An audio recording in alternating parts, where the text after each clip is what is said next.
저기 배는 저 천국문에서 만나보자 만나보자 그날 아침 그 문에서 만나자 만나보자 만나보자 저기 울트라변태님 감사합니다. 만나보자 만나보자 그날 아침 그 문에서 만나자.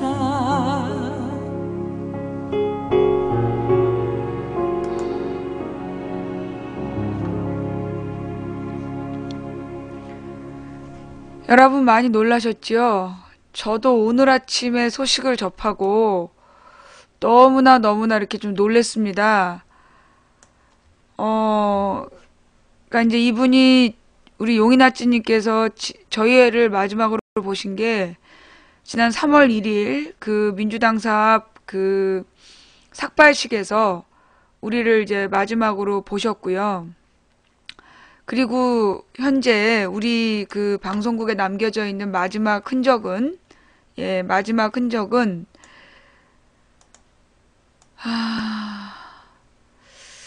김한길 안철수를 합쳐서 신당을 만든다네요.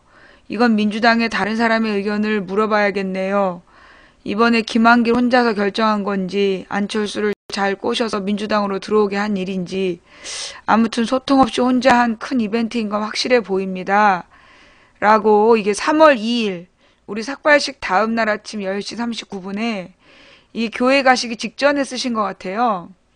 아니면 그냥 혼자 마음대로 했다가 민주당 다른 측과 싸우고 갑자기 패를 데리고 자기 패를 데리고 그냥 찢어서 나가서 안철수당 따로 합치려나 이렇게 걱정하신 이게 이제 우리 흔적 남아있는 마지막까지 나라 걱정을 하셨던 모습이에요.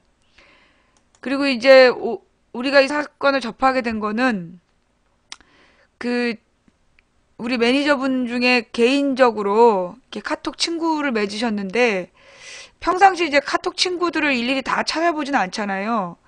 근데 이제 어제 저녁 때 그러셨나봐요. 어제 저녁 때 우연히 노란 자전거님 감사합니다. 어제 저녁 때 이제 우연히 카톡 프로필 친구들의 프로필을 보던 중에 그 이제 이 용인아찌님 여동생으로 보이는 분이 이제 쓴 멘트가 보인 거예요.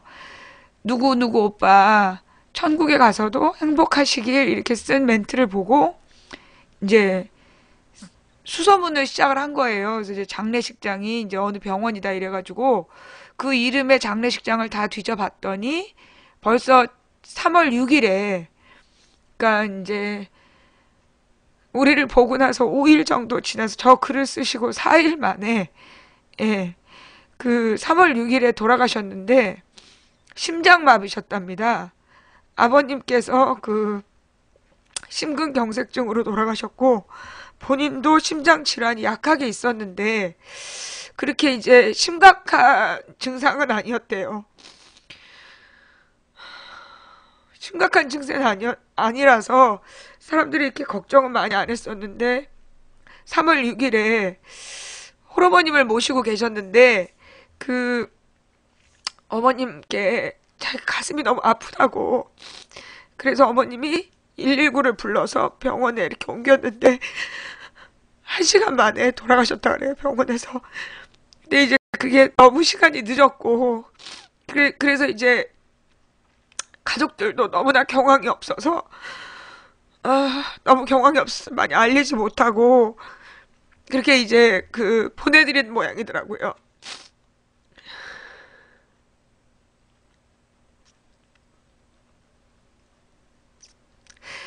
이분이 굉장히 좀 마음이 여린 분이셨어요.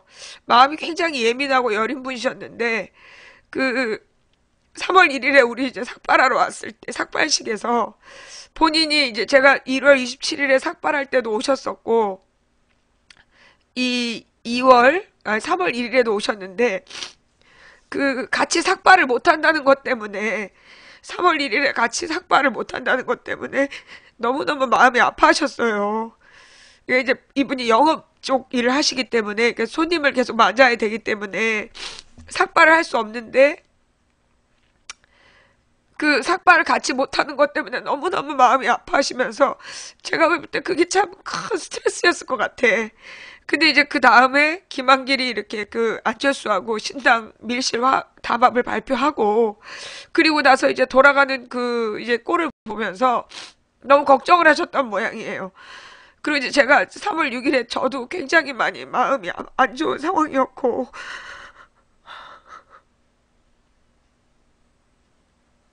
이제 그런저런 상황이 갑작스럽게 심장에 좀 무리를 들인 것 같아요. 그래서 지난 3월 6일에 소천하셨다고 합니다. 네, 용인아찌님이라고 우리 그 그분이 이제 사무실에서 매일 그 사무실을 지키는 분이라 밤이나 낮이나 저희 채팅창에 있었어요.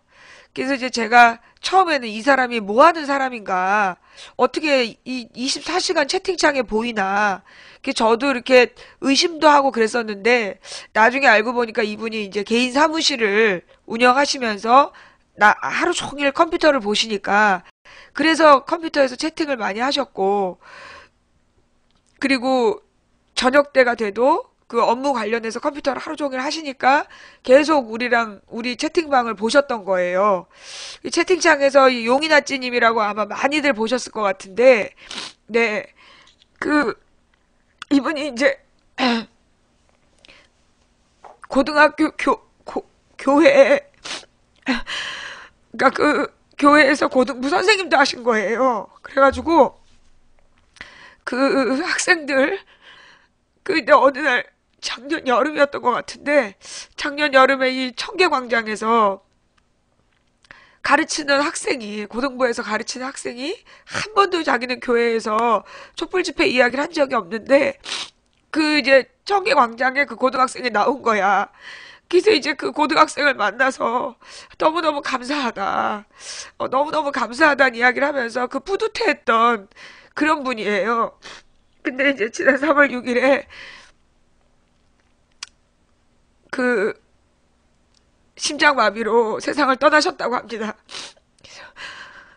그래서 용인아찌를 기억하시는 여러분들이 우리 용인아찌님을 위해서 기도 잠깐 해주셨으면 정말 감사하겠습니다.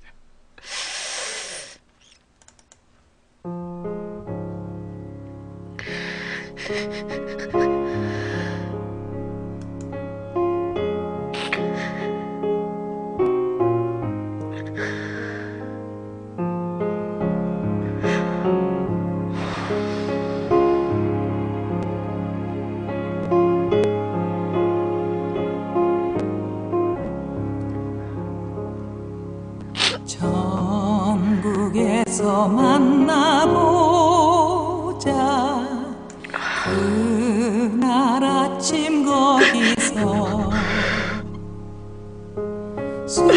순례자여 예비하라. 늦어지지 않도록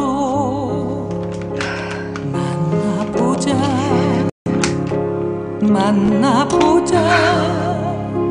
저기 외는 저 천국 문에서 만나보자.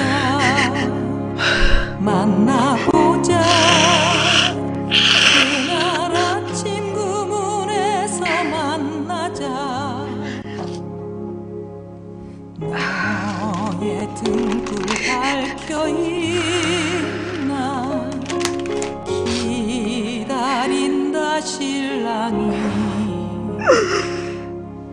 천국 문에 이를 때에 그가 반겨 맞으리. 만나보자. 저기 외는 저 천국 문에서 만나보자. 그날 아침 구문에서 만나자.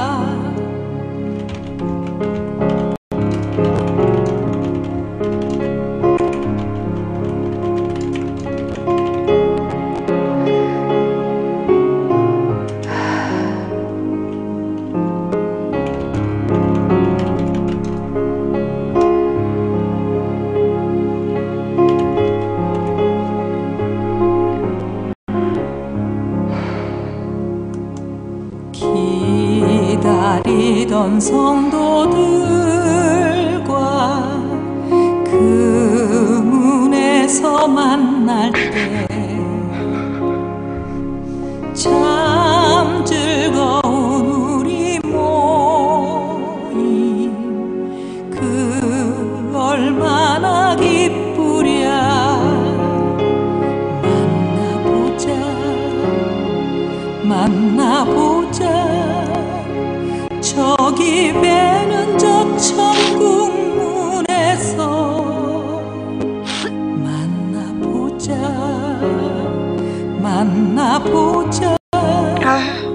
그날 아침 그 문에서 만나보자.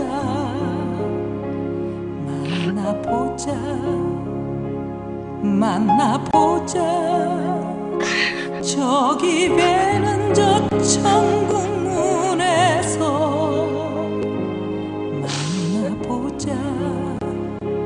만나보자.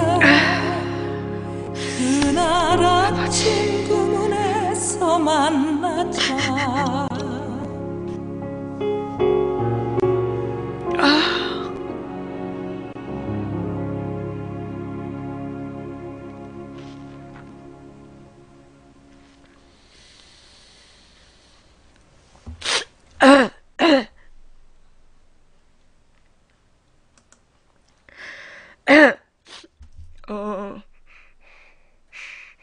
우리 이제 용인아찌님은 되게 믿음이 신실하신 분이었어요. 매니저 건희님 감사합니다. 저는 사실 이 소식을 처음 접하고 그 3월 6일에 돌아가셨다고 그래서 그날 제 방송이 너무나 좀 절망적이어서 그래서 혹시 그 스스로 목숨을 끊으신 건가 너무 걱정이 됐습니다. 근데 그 심장마비로 자연사 하셨다고 그래서 사실 또 만약에 사고로 돌아가셨다면 혹시 우리 방에 열심히 시청하시던 시청자인데 혹시 또 예전에 다른 친구들처럼 나쁜 일을 당한 거 아닌가. 그래서 그것도 또 걱정이었어요. 근데 그 스스로 목숨을 끊거나 사고가 아니라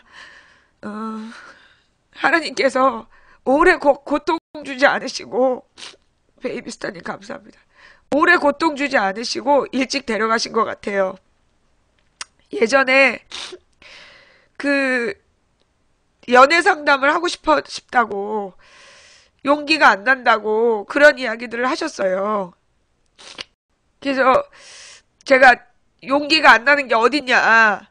일단 도전하고 질러라. 마음에 들면. 그리고 자꾸 만나라. 예, 알찬한 방님 감사합니다.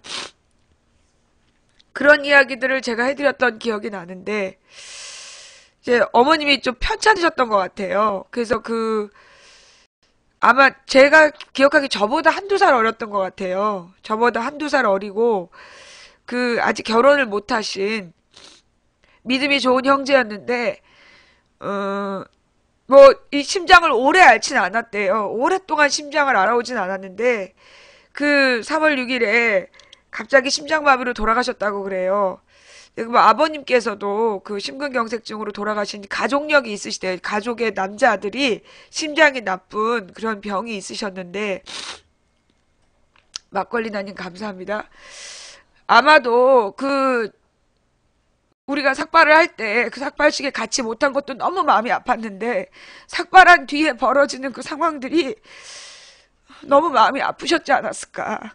그래서 걱정 많이 하시다가 하나님의 부르심을 받지 않았나라는 생각이 들고 또 그런 생각이 들어요. 이렇게 좋으신 분을 정말 이렇게 얼굴을 보면 얼굴이 참 귀엽게 생기셨어요. 선하고 귀엽게 생기신, 키가 자그마하시고 안경을 쓰셨는데 너무너무 인상이 좋으신 분이었거든요. 그리고 굉장히 예민하셔서, 그리고 이 촉도 좋으시고, 그래서 이제 항상 제 방송을 지켜보시면서 조마조마하고 저를 걱정해 주시고 기도해 주시고 그러셨던 분이었어요. 아마도 하나님께서 어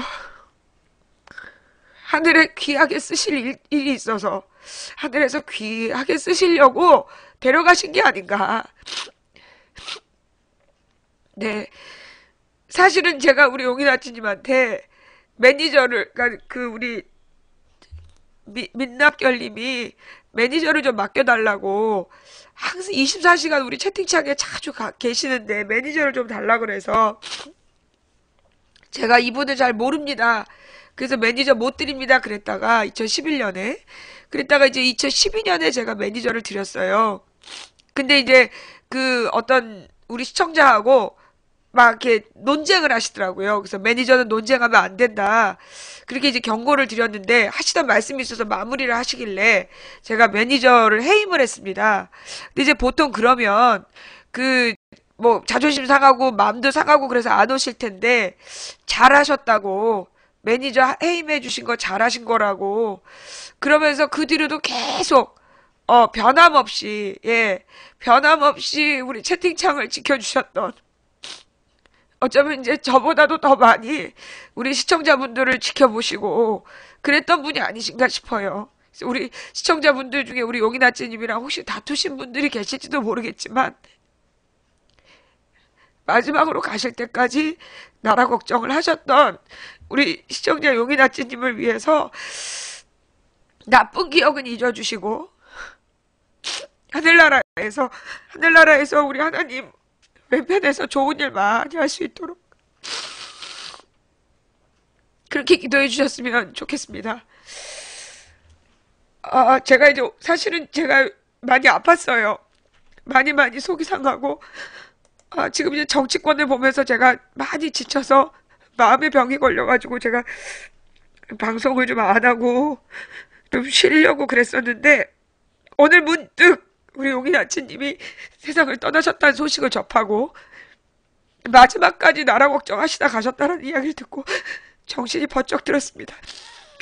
혹시 여러분들도 요즘에 지금 돌아가는 사정 때문에 마음이 많이 안 좋으셨다라면 우리 용인 아치님 기억하시고 떠나간 친구를 위해서 우리가 남은 투쟁을 더 열심히 할 수 있도록 여러분 힘내시기 바랍니다.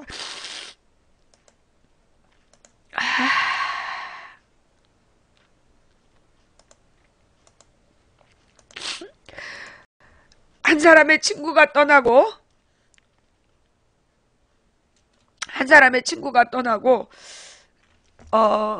또 반가운 친구가 찾아왔습니다. 근홍근홍님, 즐거우신님 감사합니다.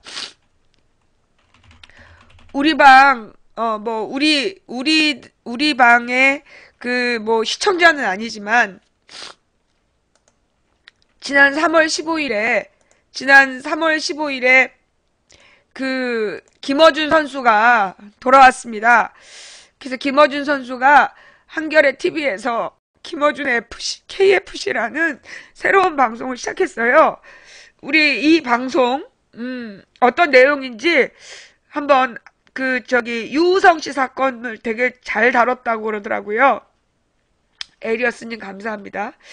무려 3일 만에 40만 가까운 숫자가 다운을 받았더라고요. 에리어스님, 봄봄봄님 감사합니다.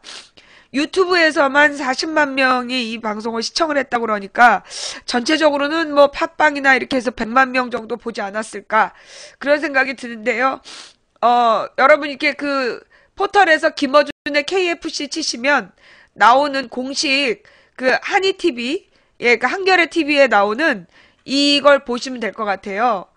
그래서 우리가 오늘은 이 내용을 같이 먼저 보고 그리고 이야기를 이어갔으면 좋겠습니다.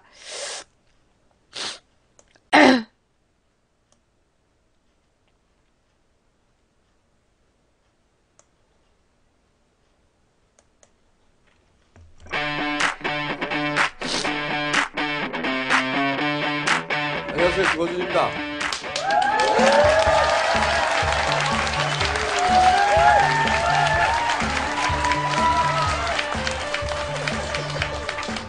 제가 5년 전에 뉴욕타임즈를 시작할 때 첫 멘트가 그거였어요. 저는 이명박 대통령이 싫습니다. 그리고 나서 방송을 진행하며 굉장히 많은 닭을 먹었습니다. 혹자는 아니 방송을 하면서 어떻게 닭을 먹냐고 싫어하시는 분들도 있었어요. 그래서 이번에는 아예 닭집을 차렸습니다. 앞으로 이 닭집에서 닭을 열심히 튀기겠습니다.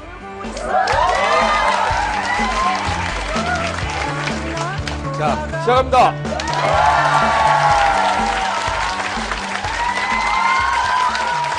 같이 이 방송을 진행할 굉장히 익숙한 얼굴입니다.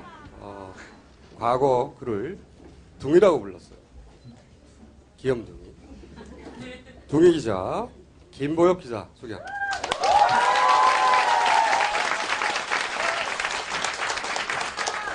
원래는 그 시사게이트를 진행하면서 그거를 좀 많이 지웠었거든요. 그리고 그렇게 불렀다고 하지만 처음에 그렇게 부른 사람은 김어준 총수였습니다. 김어준 총수가 부르니까 그렇게 따라 부르는 사람들이 조금씩 늘었어요. 하지만 저는 그 이름을 이제 더 이상 원치 않습니다. 그러므로 그건 잊어주시고요. 생각해보니까 길게 얘기하지 말까요? 네. 아무튼 닭집에서 닭은 네. 특정 인사를 지칭하는 건 아니죠? 아닙니다. 네. 그냥 보통 명사 닭이죠? 그렇죠. 닭은 매우 여러 가지 방식으로 요리할 수 있다. 앞으로 말 나온 김에 닭 요리 레시피도 저희가 접수하겠습니다. 이렇게 하면 닭이 맛있다. 동영상으로 찍거나 사진으로 보내주시면 저희가 코너 하나 장만해가지고 요리 소개도 하겠습니다. 자, 제 인사말 마무리 짓겠습니다. 김어준 총수와 송채경화 기자와 함께 이 쇼를 꼭 필요하고 재밌는 닭집 쇼로 만들 수 있도록 저도 힘을 보태겠습니다. 고맙습니다. 자, 그 옆에 계신 분은 한겨레 신문, 네, 송채경화 기자입니다. 안녕하세요. 네, 저는 정치부에서 새누리당 출입하고 있고요. 사실 이렇게 많은 분들 앞에서 뭐 이런 거 진행하는 게 처음이어가지고 좀 얼떨떨한데 앞으로 재밌게 잘 해봤으면 좋겠습니다. 감사합니다. 이야기하는 걸 들어보니까 오래 가진 못할 것 같아요. 자, 한겨레에서 이렇게 얘기를 했어요. 한겨레 TV 부장님이 첫 프로그램의 조회수가 20만이 안 나오면 프로그램을 내리겠다. 웃기고 있다라고 말하고 싶습니다. 그러므로 이 방송이 업로드 되면 여러분들은 한 사람당 10회 이상씩 클릭을 해주시기 바라고. 자, 코너를 또 저희 PD가 만들었어요. 송채경화 기자의 KFC 이슈 브리핑이라는 코너. 자, 이 코너부터 먼저 보시겠습니다.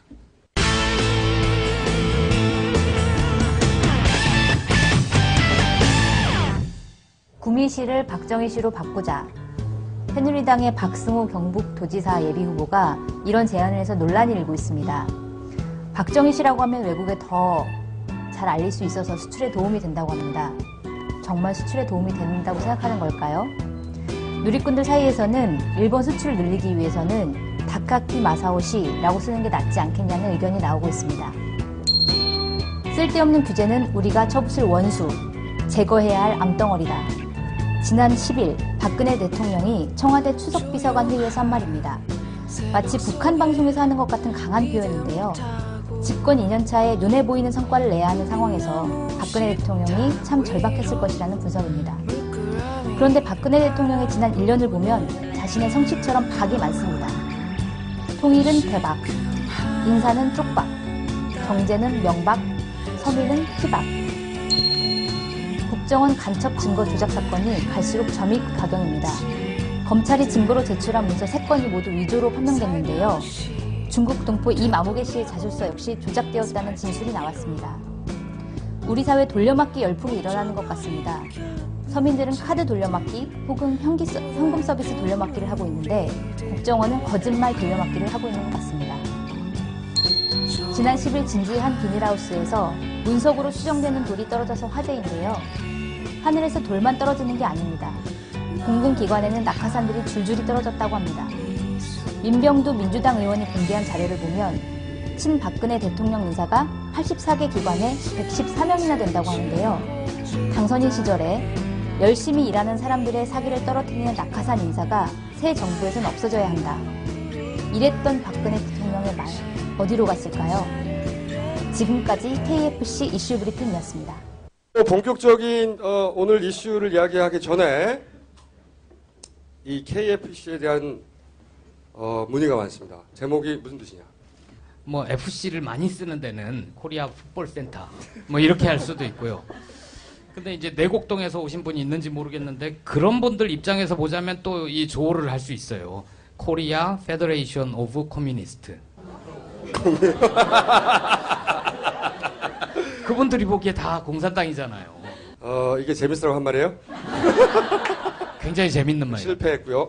켄터키 프라이드가 아니라 켄터키 플라이드. 켄터키에서 난 적이 있는 닭. 켄터키 비행닭이라고 할 수 있죠. 응? 또는 켄터키 프리치킨. 켄터키 자유닭연맹. 켄터키 주에서 항의할 경우에 저는 한글로 바꿀 생각입니다. 그 K는 영어가 아니라 겐터키. 인칭 대명사죠. 개는 터키산 치킨이라는 뜻입니다. 터키산 닭 공동체 정도가 되는 거죠. 네. 제목은 얼마든지 바꿀 수가 있는데 가능하면 제목을 바꾸기 전에 협찬 부탁드립니다. 자, 오늘 저희가 첫 번째 시간에 모신 손님은 어렵게 모셨어요. 사실은 이분이 오늘 검찰도 다녀오셨습니다. 최근 언론 지면을 가득 메우고 있죠. 네. 언론에서는 서울시 간첩 증거 조작 사건이라고 자꾸 주장하는데 아닙니다. 서울시에서 조작했다는 건가요? 말이 안 되잖아. 그죠? 간첩이 스스로 조작했다는 거예요? 말이 안 되잖아. 이건 국정원 조작 사건. 이 사건의 당사자인 유우성 씨를 직접 모셨습니다.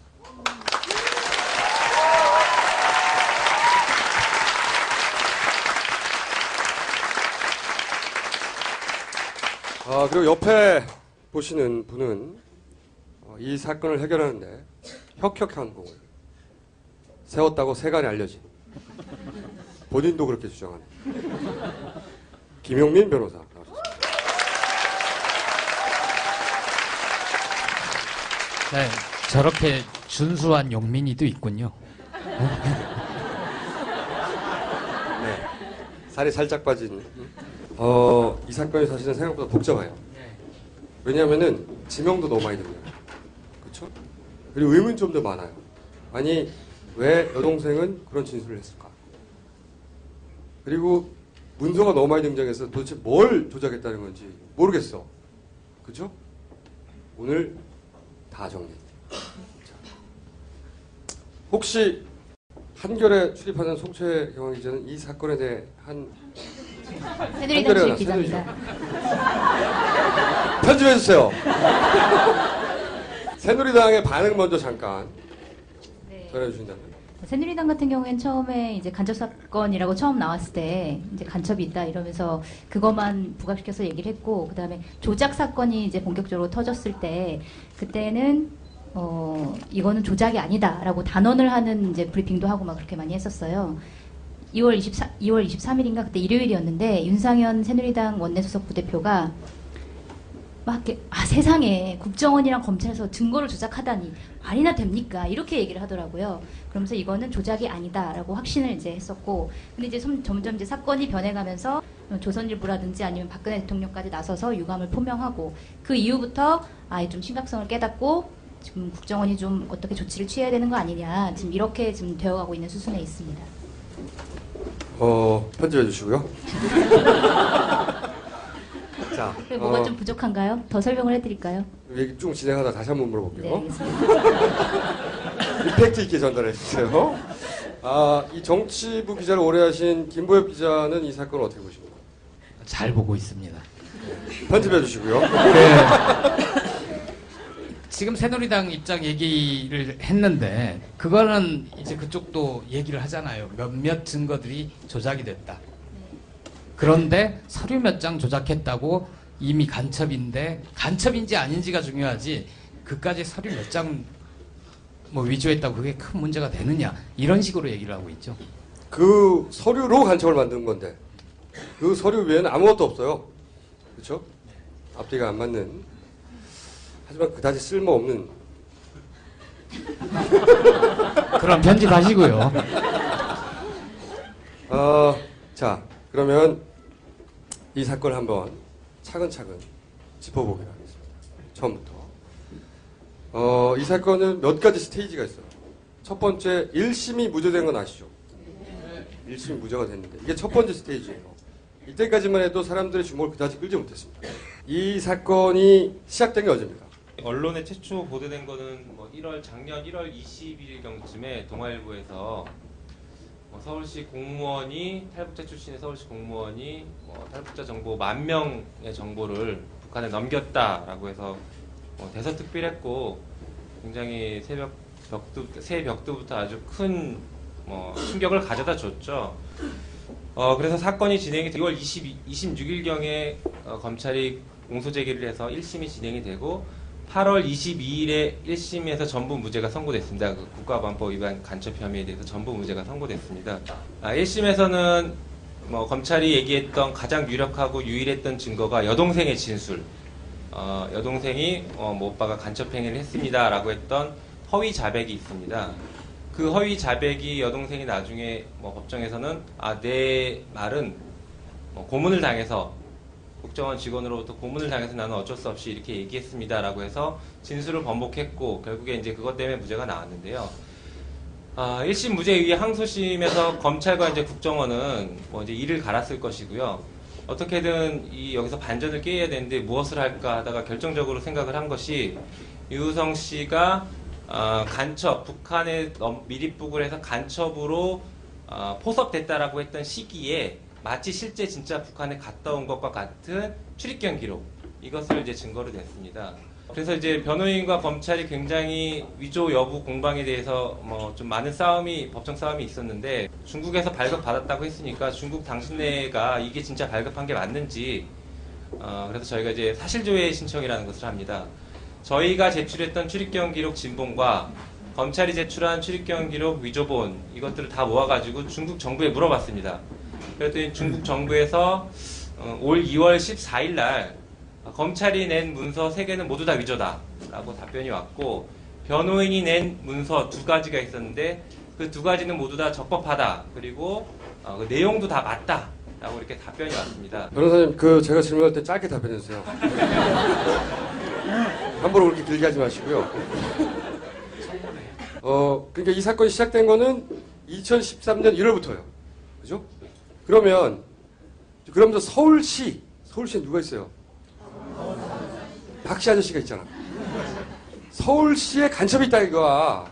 한마디로 말하면 그러면 당연히 그럼 박원순이 간첩을 채용한 거야? 이렇게 연결된단 말이죠.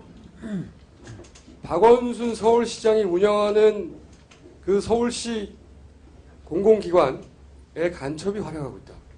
근데 제가 한마디 네. 팩트를 정정하자면 그 유성 씨는 오세훈 시장 시절에 채용된 걸로 알고 있거든요. 그거니까요. 그래서 제가 여기서 그렇다면 채용을 언제 했습니까? 이렇게 물어보면 오세훈 시절에 그러면 제가 아니 이렇게 화내고 이렇게 돼야 되는데 스토리가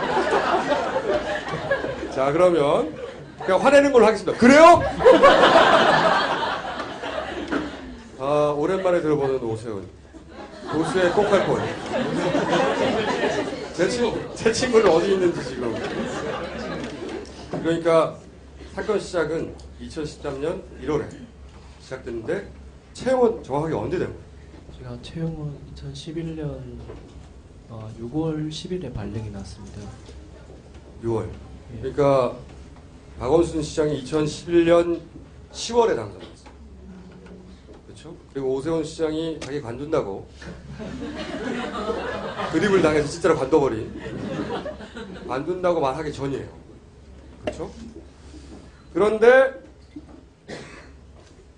소위 간첩 혐의를 말하는 것은 오세훈 시장 시절이 아니라 박원순 서울시장 시절부터 간첩 행위를 했다고 주장합니다. 그렇죠? 간첩 행위를 했다는 게 총 3번입니다. 2011년 2월과 2011년 5월, 그리고 뭐 1년 정도 쉬었다가 2012년 7월, 이때가 이제 박원순 시장이 계실 때죠. 예, 그때 뭐 했다라고 지금 공소가 제기된 겁니다. 그러니까 이제 오세훈 시장 전 시장 보수의 꼭할건 제 친구 절친 이야기에 속 빠진 거죠.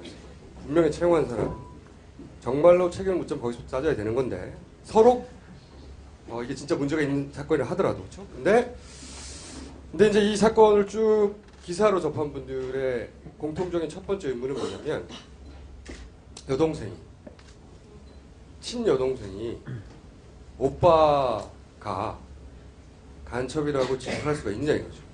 물론 이 진술 자체가 허위 진술이고 또 고문에 의한 것이라고 법원에서 무죄를 내긴 냈어요. 근데 일반적으로는 아니 여동생이 어떻게 그런 얘기까지 할 수 있냐고, 제가 가진 첫 번째 의문입니다. 이게 실제로 저도 그랬고 김보엽 기자도 그랬을걸요? 아마 그렇겠죠.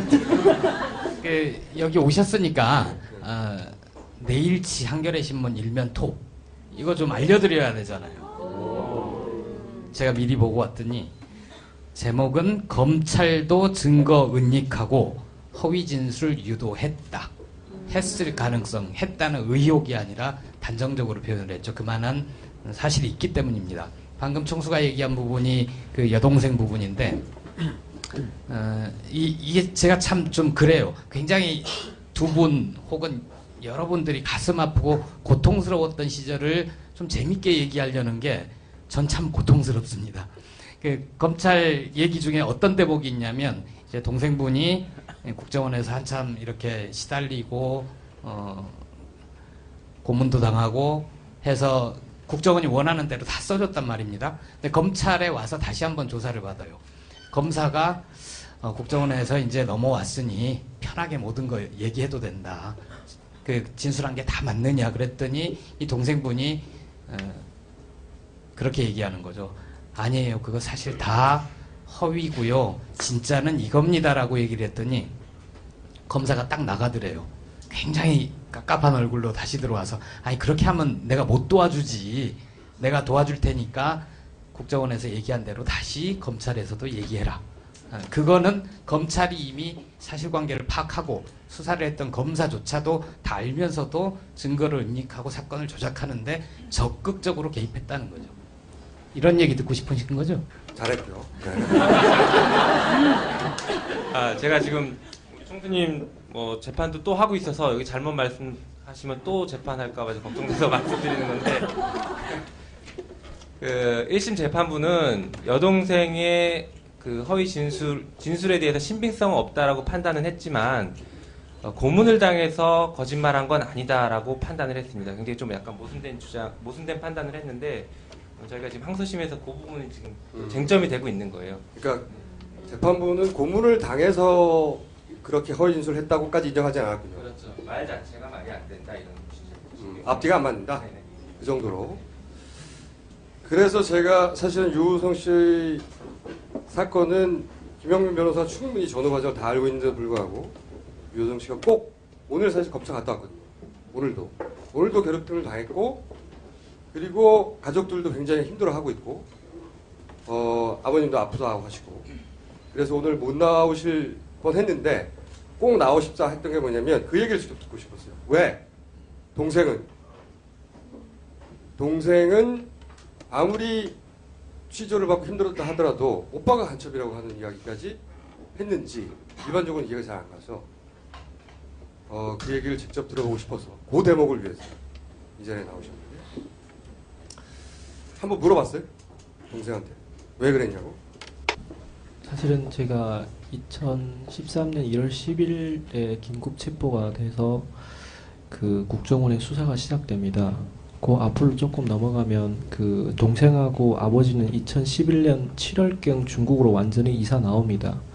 동생은 중국에서 한 1년 정도로 정착하면서 북한에서 금방 넘어갔으니까 뭐 아무것도 모르니까 그 약간 그 사회에 대해서나 아버지가 몸 상태가 안 좋아서 그 아버지를 좀 돌보면서 한 1년 정도 지냈고요. 참고로 저희 어머니는 그 2006년에 그 대한민국에 지금 현재 정착해 있는 많은 탈북자들처럼 그 가끔 저희 어머니랑 저랑도 전화 통화를 합니다. 그 국경지대 가까이 있을 때는 우리가 배 타고 이제 뭐 바다에 나가면 그 어느 정도 지대에 나가면 신호를 받고 전화 통화를 하는 것처럼 북한에서도 중국 전화를 가져다가 쓰면 어느 정도 위치에 있으면 그 신호를 잡고 몰래 전화를 합니다. 북한 정부에서는 그렇게 전화를 하는 걸 잡고요. 그래서 2006년경 저는 저희 엄마하고 전화 통화를 하는 도중에 어머니가 전화가 끊깁니다. 아무 원인도 없이 끊기고 그로부터 24시간이 지나서 저는 중국에 있는 친척들로부터 어머니가 그 전화 통화를 하다가 그 북한 보위부 기관에 그 탐지기에 걸려서 조사를 받다가 심장마비로 돌아가셨다고 하더라고요. 사실은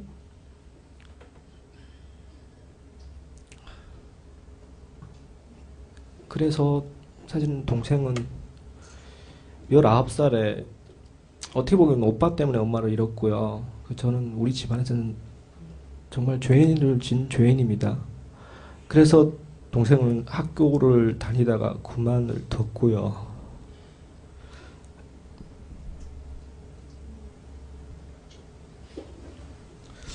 죄송합니다. 그래서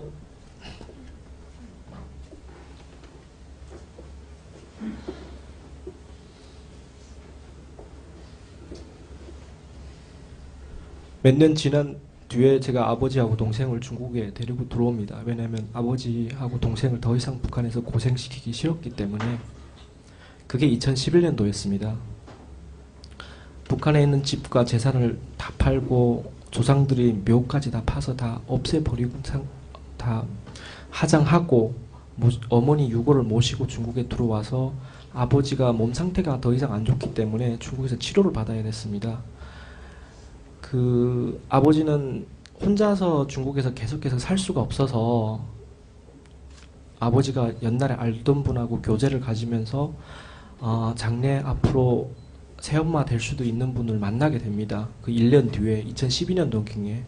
그래서 동생은 더 이상 아버지랑 같이 아버지를 같이 안 있어도 될 것 같은 판단이 들어서 제가 2011년도에 서울시에 들어가서 일을 하고 있어서 제가 돈을 벌 수가 있어서 동생을 데리고 들어오게 되면 사실은 저 때문에 어떻게 보게 되면 학교도 못 다니고 아버지를 모셨고 집안일을 했기 때문에 제가 데려다가 학교도 보내주고 한국에서 좋은 남자를 만나서 시집도 보내려고 했습니다.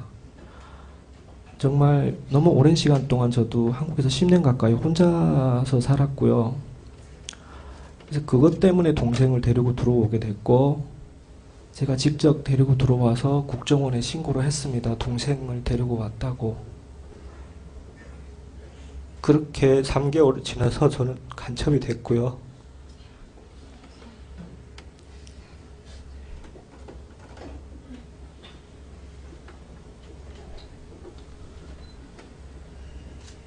동생은 조사기관에서 그런 말을 하더라고요. 동생은 한국을 굉장히 좋아합니다.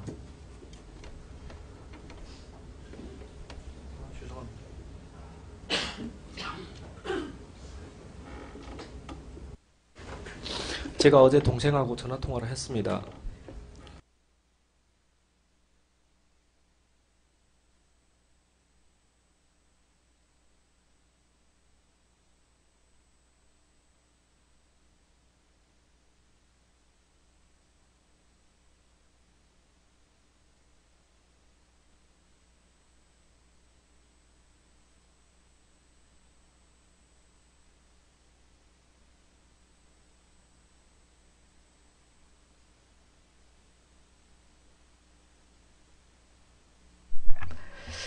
지금 버퍼링이 좀 심한 것 같아요. 이 부분이 좀 중요한 건가? 여기서부터 끊긴 것 같은데. 같이 안 있어도 될 것 같은 판단이 들어서 제가 2011년도에 서울시에 들어가서 일을 하고 있어서 제가 돈을 벌 수가 있어서 동생을 데리고 들어오게 되면 사실은 저 때문에 어떻게 보게 되면 학교도 못 다니고 아버지를 모셨고 집안일을 했기 때문에 제가 데려다가 학교도 보내주고 한국에서 좋은 남자를 만나서 시집도 보내려고 했습니다. 정말 너무 오랜 시간 동안 저도 한국에서 10년 가까이 혼자서 살았고요. 그래서 그것 때문에 동생을 데리고 들어오게 됐고 제가 직접 데리고 들어와서 국정원에 신고를 했습니다. 동생을 데리고 왔다고. 그렇게 3개월이 지나서 저는 간첩이 됐고요.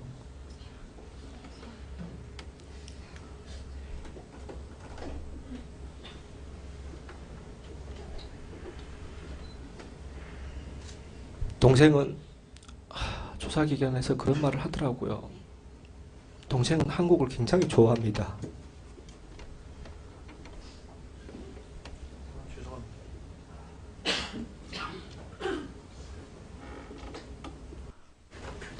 제가 어제 동생하고 전화통화를 했습니다.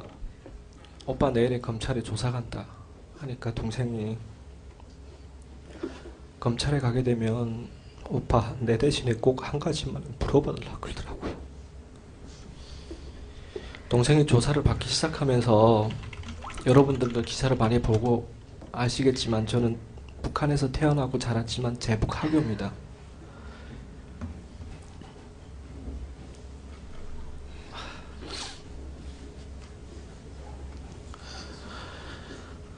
그 동생은 조사기관에서 수사관들이 조사를 할 때 A4 용지라가 하교 료가료라고 써가지고 앞에라 한 장 붙이고 뒤에라 한 장 붙이고 사람들 앞에라 내세워놓고 굴려고 줬다 그러더라고요.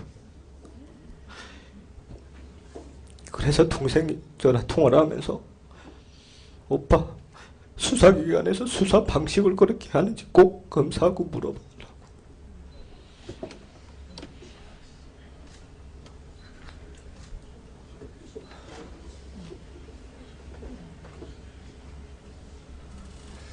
거기 쓰라고 한 글씨의 뜻이 뭐예요? 북한에서 살고 있는 제북 하교가 들어왔다고. 그래 동생은 엄청 많이 울었어요. 모르겠습니다. 진짜 수사기관이 그런 방식으로 수사를 해가지고 어떤 사람을 모욕 주고 굴욕 줘가지고 어떤 진술을 그렇게 받아낸 그런 방식이 있는지는 저도 지금도 잘 모르겠고요. 그 동생은 그렇게 조사를, 사실은 저는 국정원에서 20일 동안 조사를 받고 검찰에서 30일 조사를 받았습니다. 그리고 50일 조사를 받았습니다. 서울구치소에서 편지를 쓸 수도 있었고요. 명치공이 있으면 사탕하고 과자도 사 먹을 수가 있었습니다. 동생은 정확히 6개월 동안 179일 동안 혼자서 조사를 받았고요. 매일과 같이 조서를 써야 됐고, 제가 한 4개월 만에 제가 조사를 시작하면서 요구했던 게 있습니다. 처음에 들어가서 날 보고 간첩이라서 무슨 거 어떤 근거로 간첩이라고 얘기하니까 동생이 진술했다 그러더라고요. 동생이 다 얘기했으니까 너도 빨리 얘기해라. 동생하고 대질 수사를 단 한 번이라도 해주면 내가 아니라는 걸 충분하게 증명하고 아니라는 증인과 아니라는 증거를 제가 수도 없이 계속 얘기를 했습니다. 그런데 제가 주장한 거는 하나도 안 받아지더라고요. 검찰에 이송돼서 제가 검사한테 제일 처음으로 얘기한 게가 동생하고 단 한 번만 대질만 시키면 이 모든 것이 거짓말인 것이 증명될 거라는데 그것도 안 이루어졌어요. 동생은 그렇게 얘기를 하더라고요. 아무리 아니라고 얘기해도 원하는 진술 나올 때까지 계속 써야 되고 계속 얘기를 해야 되니까 동생이 살고 있는 방은 시계도 달력이 없습니다. 시계는 있었다고 들었는데 날짜가 어떻게 가는지도 몰랐고 또 오빠를 간첩이라고 얘기하는 것 자체가 동생이 그때 심정을 처음에는 저도 너무 안 믿겠는데 나중에 동생 말을 들으니까 너무 힘들어서 동생은 탁상시계에 있는 유리를 깨가지고 자해를 하려고 했다가 동생분이 조사받을 때 예. 그 북한에서 온 김현이도 잘 살고 있지 않느냐, 간첩, 오빠가 간첩이라는 걸 확인을 하고 잠깐 들어가서 살다 나오면 김현이처럼 잘 살 수 있다, 이런 회유도 있었나요? 예, 실질적으로 그게 재판 공판서에도 나와 있고, 예, 동생이 많은 사람들은 잘 몰라요. 동생이 아무튼 나왔잖아요. 이렇게 생각할 건데 동생이 나온 거는 여기 옆에 계시는 김용민 변호사님과 여러 변호사님들 인신구제 신청이라는 재판을 통해서 동생이 나오게 된 겁니다. 제 발로 나온 게 아니라. 그래서 인신구제 재판을 통해서 동생이 그동안에 억울했던 부분이 언론을 통해서 나가기 시작된 거고요. 동생을 취재하는 과정에서 거꾸로 오빠도 다 풀었다. 네. 라고 또 동생한테 얘기를 했다고 하던데. 그것도 동생한테 들어보셨어요? 이제 동생이 조사를 할 때 오빠는 이미 이런 것을 수사기관에서 다 얘기를 했는데 너가 자꾸 아니라고 부인하게 되게 되면 오빠한테 더 불리기 아니냐, 도와줄게 얘기하라 가지고. 사실은 저는 아버지가 모시고 들어와서 저는 효도를 하고 싶어서 아버지를 모시고 들어왔습니다. 여러분들 다 가족 있잖아요. 저도 아버지를 효도해서 중국에 모셨는데 아버지는 1년도 안 된 사이에 10년 이상을 늙었고, 사실은 콩팥에 종양이 생겨서 수술을 해야 되는데 재판 때문에 수술도 못하고 있고, 검찰은 공소유지를 하겠다고 계속 그리고 있고. 그래서 여동생이 고문도 당했다고 나중에 보도가 됐는데 그 내용은 뭐예요? 동생이 초식에 처음에 들어갔을 때 여자 수사관하고 남자 수사관이 있었다고 합니다. 남자 수사관은 그 머리를 때렸다고 하고 여자 수사관은 머리를 이렇게, 머리 여자가 조금 기니까 머리를 잡아당기면서 그렇게 수사를 했다고 그러더라고요. 초기에. 사실은 저는 그런 얘기를 했을 때, 처음에 동생 기자회견을 통해서 그런 얘기를 나왔을 때 저는 너무나 쇼킹했고요. 지금 사실은 21세기에 2013년도 과연 이런 일이 일어날 수 있는지 도저히 저는 이해가 돼요. 이제 요 이야기는 여기까지 하기로 하고, 그리고 어려운 자리에 직접 얼굴을 내고, 이렇게 많은 분들이 오신 자리에서 얼굴을 직접 내고 인터뷰를 하는 건 처음이에요. 여기까지만 하고 이제 나가실 건데 박수 부탁드립니다.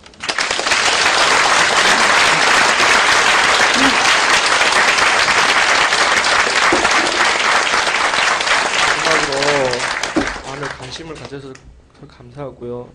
사실 제가 혼자라고 생각지 않습니다. 여기에 변호사님들도 계시고, 그리고 많은 언론인들 계시고, 특히 여러분들이 이 사건을 진상을 밝혀야 이 진상이 밝혀진다고 생각합니다. 그리고 뭉쳐야 진실이 밝혀지고 저희 가족처럼 다시는 억울한 이런 사건이 없었으면 좋겠습니다. 부탁드립니다. 감사합니다.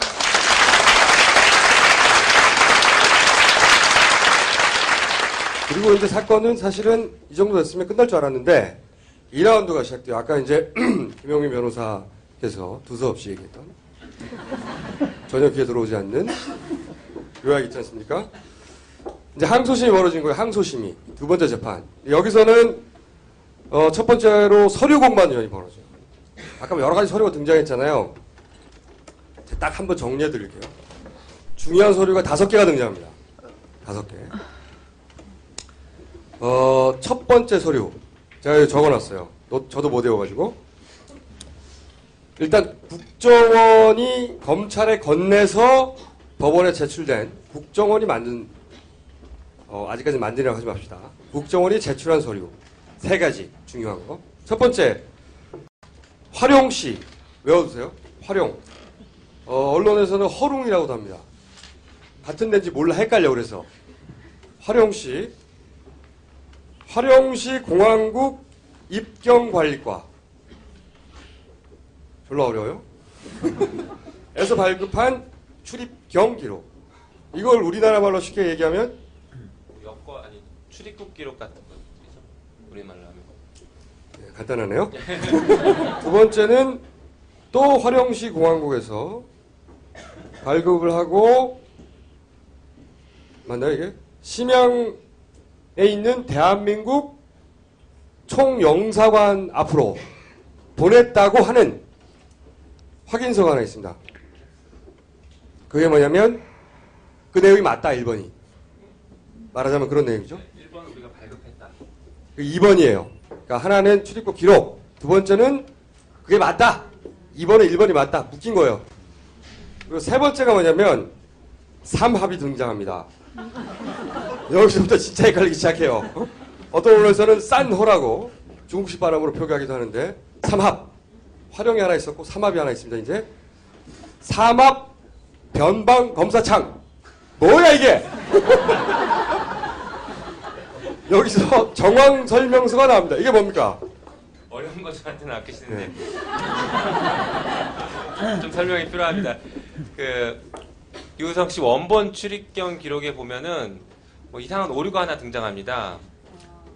2006년 5월 27일 날 북한에서 중국으로 온 다음에 출이죠, 출? 네, 입이죠. 중국 입장에서는 중국 입장에서 입. 중국에 북한에서 들어왔다고? 왔으니까 입. 입. 네. 내가 잡았어.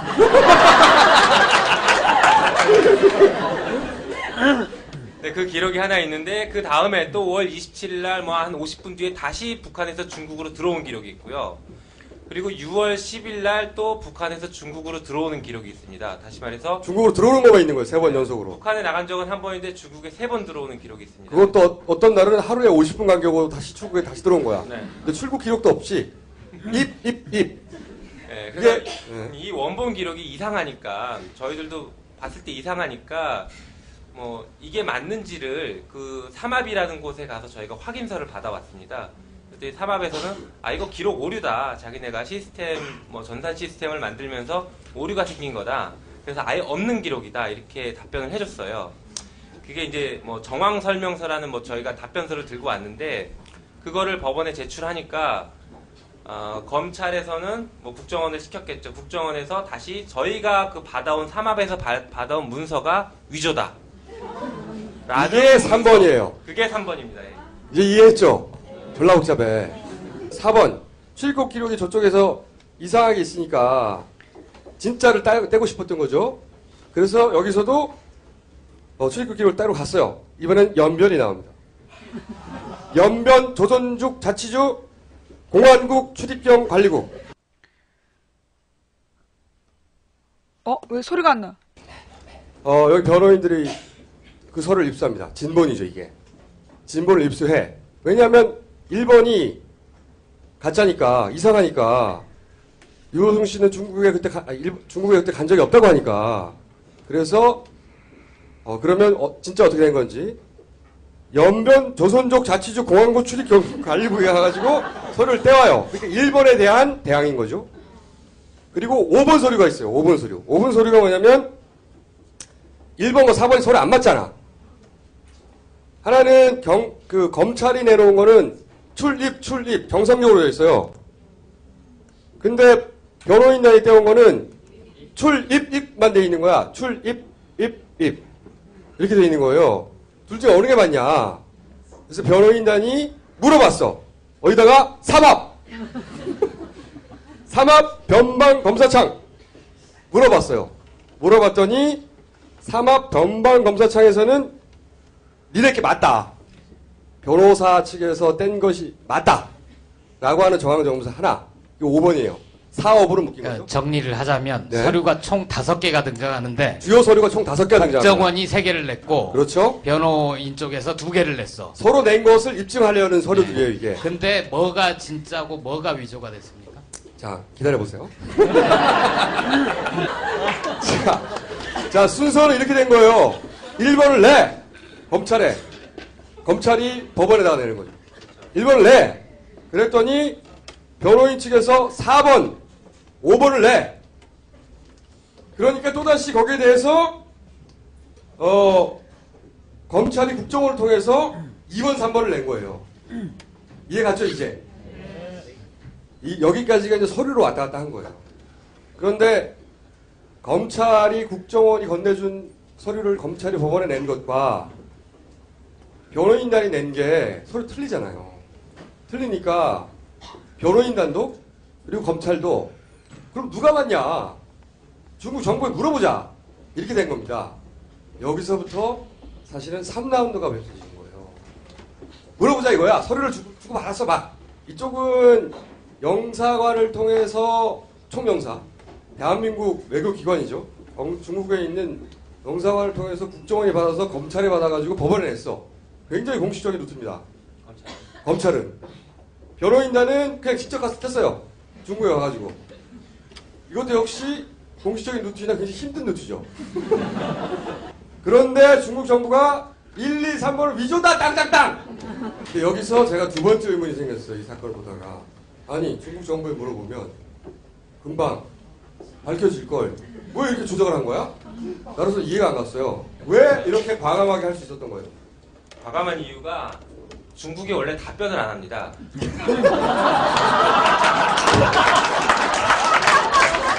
다른 사건에서도 중국에 물어보면 중국이 답변을 안 합니다.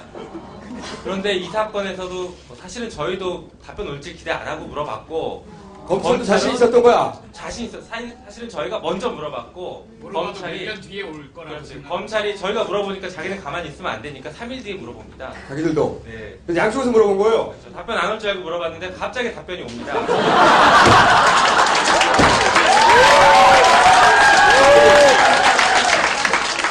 이게 돌발 사태고요. 돌발 사태. 이게 계획이 없던 일이거든요. 답변이 왔다는 게 이게 그러니까 국정원 입장에서 보자면 계획이 틀어지기 시작한 거예요. 중국이 내정 간섭한 거 아니에요? 답변이 안 할 줄 알았다는 거예요. 저도 처음에 이렇게 궁금했거든요. 근데 전례가 없어요. 중국 정부가 이렇게 국내 한국의 재판 관련이나 이런 관련해서 뭔가 조회를 하면 답변 안 해준대요. 이번에는 한 거야. 아마 소리가 너무 많아서 그럴 거야. 뭐 이것도 틀렸고 이것도 틀렸고 다 틀렸잖아 이거 씨발. 그리고 막 변호사도 물어보고 검찰도 물어보고 막 다 물어보니까 위조. 그러니까 국정원이 제출한 서류들은 다 위조라고 하나. 이게 끝난 거잖아. 정상적인 국가였으면 여기서 다 게임 셋 하고 재판 다 끝났어야 돼요. 재판 새로 시작해요. 그렇죠. 이제는 위조범이 누구냐고 잡아내야 되는 거지. 그러나 여기는 그리고 그래서 우리 KFC가 있는 거잖아요.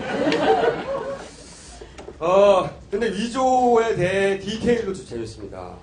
위조, 그러니까 문서가 왔는데 팩스로 온 거 있잖아요. 네. 2번 문서. 2번 문서. 그러니까 1번 문서는 미리 냈고, 그렇죠? 2번 문서는 변호인 측에서 4번, 5번을 냈잖아. 1번 틀렸다고. 그랬더니 2번, 3번이 옵니다. 근데 2번 문서가 어떻게 됐다? 팩스 번호가. 네. 이제 이번 팩스가 오는데 아까 말씀하신 뭐 활용해서 1번 문서로 우리가 발급했다라는 팩스가 옵니다. 그런데 그 팩스가 활용해서 우리나라 선양 총영사관으로 오는데 활용해서 보내면 활용시 공항국의 팩스 번호가 찍혀서 오는 게 정상인데 이상하게 갑자기 9680이 2000번이라고 지역번호 없이 옵니다. 저희가 막 열심히 찾아봤습니다. 이게 도대체 무슨 번호일까 했더니 피싱 사이트나 뭐 음란 사이트 이런 데서 쓰는 번호더라고요. 계속 바뀌는 번호 이런 것들이었고 그로부터 1시간 20분 뒤에 자기들이 보내는 것도 좀 이상하니까 활용시 공항국의 대표 번호를 보내야 되는 거 아닌가 이랬던 것 같아요. 1시간 20분 뒤에 갑자기 활용시 공항국의 대표 번호로 똑같은 팩스가 들어옵니다. 그런데 뭐 이렇게 했으면은 하나만 내면 되는데 검찰이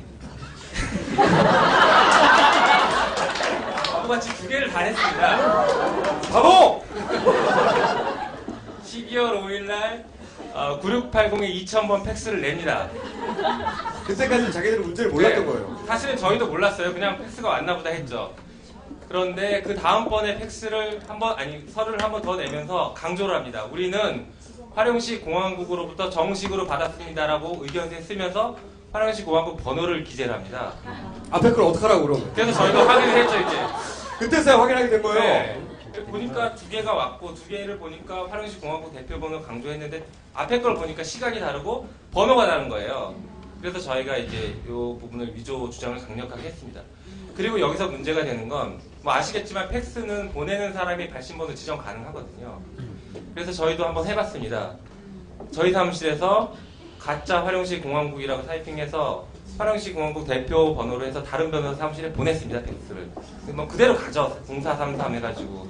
그래서 그거를 증거로 냈습니다. 법원에. 이거 아무나 할 수 있습니다라고. 김 변호사님 질문. 자기가 잘했다는 거예요. 또 많은 사람들이 좀 의문을 갖는 대목 중에 하나가 영등포 한 호텔에서 자살을 시도한 그분, 국정원의 이름을 아주 정확하게 불러주셨던 그분, 그분의 유서에 보면 다른 참 옳은 얘기 많이 하고 가끔 허튼 소리도 좀 하고 그러시는데 그분 유서의 마지막 대목에 그런 부분이 있지 않습니까? 네. 어쨌든 요성 씨는 간첩이 맞다. 네. 증거가 없어서 처벌을 못하면 추방이라도 해라. 네. 여기에 대해서는 어떻게 보십니까? 일단 저희가 그거 보고 너무 화가 나서 병원을 한번 찾아갈까 했다가 또 괜히 오해를 살까봐 안 가긴 했는데요. 첫 번째로는 그 사람이 그런 마음이 있으니까 위조를 했겠죠. 뭐 맨정신에 멀쩡한 사람 간첩 만든다 이렇게 생각하면 위조 못했을 거고요. 국정원이 틀림없이 이 사람 간첩이니까 네가 위조해야 돼. 돈 줄게. 이렇게 해서 됐을 것 같고요. 추정한다고 말했어요. 네. 추정입니다. 그리고 두 번째는 저와 같이 재판받기 싫으면 두 번째는 그 사람이 정말 간첩인 게 확신이 있다라고 하면 검찰과 국정원에서는 이미 진작에 증인 신청했을 겁니다. 네, 그 사람 국정원과 검찰에서는 1심, 2심 하면서 워낙 증거가 없으니까 뭐 조금이라도 이상한 거 있으면 증거를 다 냈습니다. 그런데 그렇게 강력하게 확신을 갖고 있는 사람을 증인으로 신청 안 했다는 건 자기 혼자 착각에 빠져있는 사람이다 이렇게 생각이 들어요. 가장 궁금한 게 뭐냐면 그러니까 유성 씨가 만약에 간첩이 아니라면 도대체 국정원이 왜 무슨 이유로 유성 씨를 간첩으로 몰아서 어떤 이득을 얻기 위해서 그런 행위를 했는지 그게 가장 궁금하거든요. 의도 자체가. 제가 보기에는 근데 이 변호사님이 답변하려면 통계 내용이 아니에요. 그럼 누가 답변을 해야 되나요? 우리끼리 추정해야 돼. 근데 변호사님이 이 사건을 가장 길게 보셨으니까 변호사님 추측하는 뭐 어떤 것들이 있을 것 같아서. 변호사들 추측하는 얘기를 잘 안 하긴 하는데요. 여기서부터는 제가 책임질 수 없습니다. 신변의 안전을. 네, 뭐 이미 뭐 언론 인터뷰나 사실 국정원에서 저희 변호인단한테 뭐 고소도 했고요. 명예훼손으로 고소도 했고 지금 뭐 6억 원의 손해배상 청구도 해놓은 상태입니다. 그래서 저도 지금 재판 진행 중입니다. 국정원 직원들이랑. 그래서 뭐 크게 무서울 건 일단 없고 사실은 저희도 그게 제일 궁금합니다. 진짜 진실이 뭐고 얘들이 왜 뭐 멀쩡한 유우성 씨를 이렇게 했을까 제일 궁금하긴 한데 뭐 몇 가지 뭐 진행하면서 좀 추측 가능한 것들이요. 국정원 직원들 개인들 입장에서 보면 자기들 뭐 승진이나 뭐 이런 것들의 개인적인 영달이 뭐 기본적인 바탕이었을 것 같고요.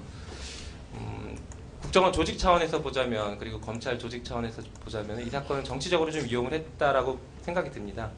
예, 마침 또 이 사건이 언론에 대대적으로 보도가 된 때가 국정원 댓글 사건이 한참 시끄러웠던 그 시기여서 댓글 사건을 덮으려고 좀 성급하게 터뜨린 게 아닌가 이런 좀 생각이 들어요. 네, 저도 사실은 그 의문에 대해서 생각을 해봤는데 제가 의문이었던 건 뭐냐면 댓글 사건이 터진 건 2012년 12월 11일이었거든요. 네. 근데 그 류가려 씨 그러니까 유우성 씨 동생분이 그러니까 국정원에 잡혀가서 그러니까 허위 진술을 강요받은 것은 2012년 11월부터란 말이에요. 그러니까 사실은 댓글 사건이 터지기 전부터 이 여동생은 그러니까 허위 진술을 하라고 요구를 받았어요. 네. 그렇기 때문에 그 시기상 과연 그 댓글 사건을 무마하기 위해서 국정원 이런 것들을 꾸몄을 거라는 약간 그 정황상이 안 맞는 부분이 좀 있더라고요. 거기에 제가 두 가지 답변 드릴 수 있을 것 같은데요. 첫 번째가 국정원에서는 지금 북한 탈북자들을 중앙합동신문센터라는 곳에서 계속 조사를 하고 있어요. 최장 6개월 동안. 그 과정에서 간첩으로 의심될 수 있는 사람들에 대한 정보가 너무 많아요. 그게 막 만들었을 수도 있고 실제 자기들이 의심했을 수도 있는데 그래서 굉장히 많은 카드를 만지작 하고 있습니다. 만약에 국정원에서 어떤 댓글 사건이나 어떤 정치적인 대형 이슈가 터지지 않았으면 이 사건도 그냥 수면 아래로 가라졌을 가능성도 있어요. 혹은 나중에 나왔을 수도 있죠. 그게 이제 만지작거리다가 언젠간 터뜨렸을 수 있는데 그게 이제 첫 번째 가능성일 수 있고요. 두 번째는 그 당시에 이제 대선이 한참 얘기가 되고 있었고 양 그 대표 주자 모두가 국정원에 대한 어떤 개혁안을 얘기하고 있었고 뭐 수사권에 대해서 뭐 여러 가지 얘기들이 나오고 있을 때였어요. 그래서 국정원에서는 우리 살아있다는 걸 보여줘야 된다. 이런 어떤 절박함도 있었을 거라고 알아, 생각해요. 간첩 있잖아. 네. 이런. 네. 여러 간첩. 두 가지가 좀. 네. 네, 얘기하셨듯이 여러 카드가 있는데, 기왕이면 이제 다홍치마라고 간첩 사건 중에서도 나중에 서울시장 선거에 활용 가치가 있을 수 있는, 기왕이면 그걸 고르는 게 낫잖아요. 그쪽 입장에서 서보자면. 만약에 이 사건이 이런 식으로 빵빵빵 터지지 않았으면, 갑자기 중국 정부가 답변을 한다든가. 이러지 않았으면은 지금까지 계속 끌고 아마 서울시 지방선거 할 때 서울시장 선거 때 간첩 사건 어떻게 할 거냐고 답변하라고 박원순은 끊임없이 나왔겠죠. 그런 용도 복합적이겠죠. 거기에 저기도 있잖아요. 1차전이 있었잖아요. 박원순 시장하고 국정원 간은 사찰 그렇죠. 공방이 있었던 거고 거기 법정으로도 번졌었던 거고. 그래서 그 총수가 처음에 얘기한 게 참 이렇게 구구절절히 얘기 안 해도 되는 게 정명 제대로 이 사건의 이름을 부르면 되는 거죠. 그 신문 비교해 보시면 그 조중동 뭐 이런 신문에서는 서울시 공무원 간첩 사건 이렇게 나옵니다. 조금 공정하게 하려는 데가 이른바라는 표시로 이렇게 헛다운표를 치고요. 그런데 이제 좋은 신문 한겨레 같은 곳에서는 국가정보원 간첩 조작 사건 혹은 아주 최소한 합의할 수 있는 내용은 국가정보원의 간첩 증거 조작 사건. 이게 아주 바른 표현인 거죠. 그렇게 불러야 돼요. 자, 그러면 마지막 정리를 해볼게요. 여기서 끝나야 되잖아. 중국 정보 가짜래잖아. 여기서 일단 해야 되는데 검찰이 갑자기 자기들이 위조라고 단정하지 않고 조사를 해보겠다고. 아니 중국 정부에서 아니래잖아. 아니 중국 서류는 우리가 더 잘한다 이건가?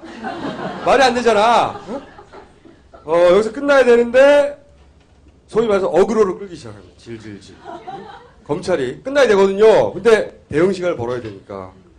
그래서 여기서 또 다른 제4라운드 돌발 사태가 발생. 뭐냐? 내가 위조범이다! 저 김모 씨. 3번을 얘기한 김모 씨가 내가 위조범이라는 얘기를 검찰 조사를 받다가 해버린 거죠. 여기서부터 사실 급격하게 무너지기 시작하는 거죠. 버팀목이 사라진 거죠. 왜? 검찰을 방패막이로 검찰이 조사하니까 이게 위조도 아니다 말하지 말고 좀 기다려 이렇게 하고 싶었는데 검찰 조사를 받으러 갔던 그 김모 씨가 내가 했어요. 돈이 오갔고요. 내가 했어요. 말해버린 거죠. 근데 제가 듣기로는 또 지정 얘기를 네, 검찰이 가져온 국정을 통해 가져온 그 서류는 그 지방에서는 발급할 수 없는 서류를 가져왔대요. 네. 처음부터 그 부분만 얘기해주세요. 딴 거 네. 많은데 그 알겠습니다. 부분만. 중국에는 뭐 성이 있고 그 밑에 무슨 자치주가 있고 그 자치주 밑에 여러 가지 시들이 있습니다. 그런데 출입경 기록을 뗄 수 있는 곳은 발급받을 수 있는 곳은 자치주급 공항국에서 뗄 수 있어요. 그래서 아까 얘기한 연변조선족 자치주 공항국에서만 출입경 기록을 뗄 수가 있어요. 정상적으로. 그런데 검찰에서 발급받은 것은 그것의 하급기관인 화룡시 공항국에서 떼와요. 화룡시 공항국 출입경 관리과에서 떼옵니다. 가봤더니 출입경 관리과가 없어요. 출입경 관리 대대가 있어요. 그리고 거기는 발급 권한 자체가 없습니다. 쉽게 얘기하면 우리 여권 발급 받을 때 구청 가서 하지 동사무소 가서 못 하잖아요. 지금 그런 격이에요. 동사무소 가서 발급 받았다 이게 정상적으로 발급 받았다 이렇게 모를 줄 얘기하고요. 그리고 왜 하필 활용이냐 얘기했더니 아까 말씀드린 삼합이 이제 북한과 중국을 왔다 갔다 하는 통로인데 이 삼합이라는 곳이 화룡시 소속이다 라고 주장을 하면서 그래서 화룡이다 이렇게 얘기를 해요, 검찰이. 저희가 확인해 봤더니 화룡이 아니라 용정시입니다. 그 옆에 시. 그러니까 뭐 구글만 딱 뒤져봐도 나옵니다, 바로. 인천으로 왔다 갔다 했는데 수원에서 태운 거예요. 수원 동사무소 와가지고. 근데 이제 지도를 잘 보시면 헷갈릴만 한 게 가운데 있어. 그러니까 3번만 위조가 된 게 아니고 1, 2번도 말이 안 되는 거죠. 기본적으로. 다 가짜야. 근데 그게 이제 다 가짜인지 아닌지 헷갈리게 만들고 있죠. 언론을 통해서는. 마치 3번만 가짜인 거죠. 자, 마지막으로. 네. 저희 변호인단은 처음부터 이거 간첩 조작 사건이다. 저희 증거 조작은 뭐 얘기 안 하고 간첩 조작이다라고 처음부터 치고 들어갔고 그렇게 확신하고 사건을 변론을 했습니다. 저희가 간첩 조작이라고 확신을 하고 사건을 진행했던 게 어떤 이유였었냐면요.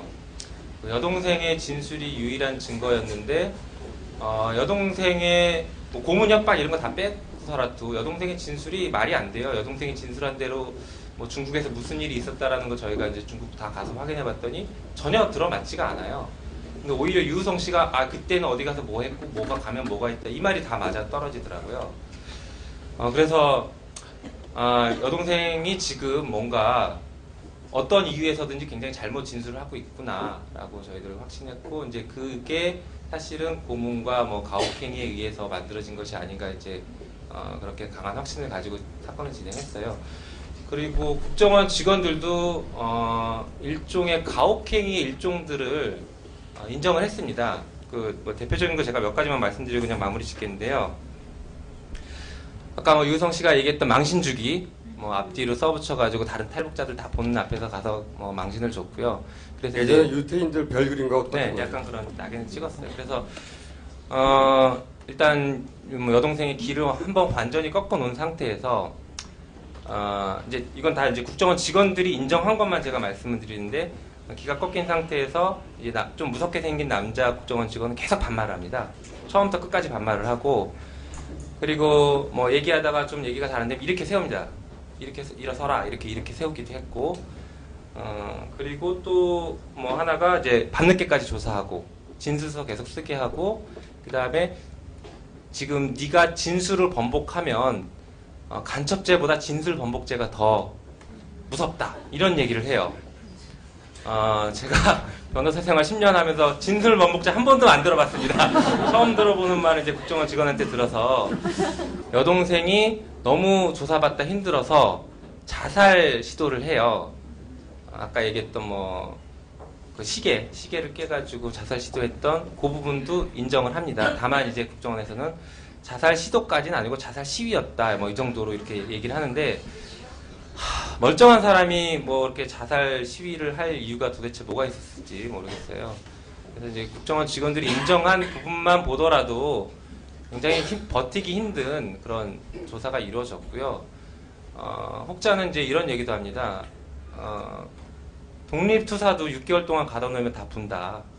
그 안에서 6개월 동안 혼자 감금돼서 조사를 받는 게 얼마나 힘들고 고통스러운지 아무도 모른다. 그리고 이 여동생이 언제 나갈지 모른 채 조사를 받습니다.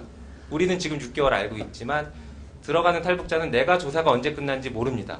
내가 여기서 말 제대로 원하는 대로 해주지 않는 한 나는 평생 여기 있을지도 모른다는 두려움이 있어요. 그리고 아까 달력 안 준다라고 했는데 이게 대표적인 고문의 한 유형입니다. 시간적, 공간적 그 관념을 없애버리고 외부와 차단시키는 게 대표적인 고문입니다. 그리고 그 가족과 연락을 못하게 하는 거 이것도 국정원 직원이 인정한 내용인데 지금 말씀드린 이런 어떤 조각들만 보더라도 우리 사회에서 인정하고 있는 여러 가지 고문의 흔적들입니다. 이 고문의 흔적들을 국정원 직원도 어느 정도 인정을 했고 그래서 진술이 만들어져서 여기까지 오게 된 것입니다. 네, 저는 뭐 이 정도로 마치겠습니다. 감사합니다. 오늘 요 이야기는 여기서 일단락 하려고 그랬어요. 사실은 저는 이렇게 끝날 줄 알았어요. 뭐냐면 예상으로는 이 김모 씨의 국적이 중국입니다. 중국. 그리고 참고인이에요. 피의자가 아니었어요. 그러니까 대충 묵비하다가 중국으로 가버리면 끝나는 거예요. 그쵸? 저는 그렇게 끝날 거라고 예상했고 국정원도 그렇게 준비했을 거라고 생각했어요. 간단하잖아. 묻는 말에다가 적당하게 답하다가 모르는 건, 아니, 곤란한 건 묵패하다가, 그래도 가둘 수가 없어요. 중국 국정이니까. 추방 정도 하겠지, 결국은. 그게 끝날 줄 알았거든요? 말을 해버렸어. 거기서. 버티다가 3차 들어갔을 때 새벽에 말했다는 거예요. 왜 그런 거예요? 왜? 왜 그랬을까? 여기서 저희의 이제 소설 잠깐 써보고 마무리 하도록 하겠습니다. 왜 그랬다고 생각하세요? 혼자 쓰세요.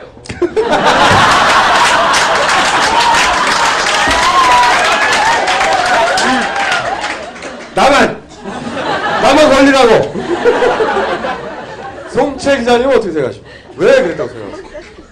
저도 뭐 추측일 뿐인데, 네. 그러니까 얼마 전에 제가 새누리당 모 의원과 이제 점심을 먹으면서 얘기를 들었어요. 그분이 이제 국정원과 굉장히 관계가 깊은 분인데, 국정원이 욕을 되게 많이 얻어먹는다. 정보원들한테. 왜냐면 정보원들 관리를 너무 잘 못한다는 거예요. 예를 들어서 정보원이 어떤 정보를 가져다 줬으면 그거에 대한 대가를 이제 지불을 하잖아요.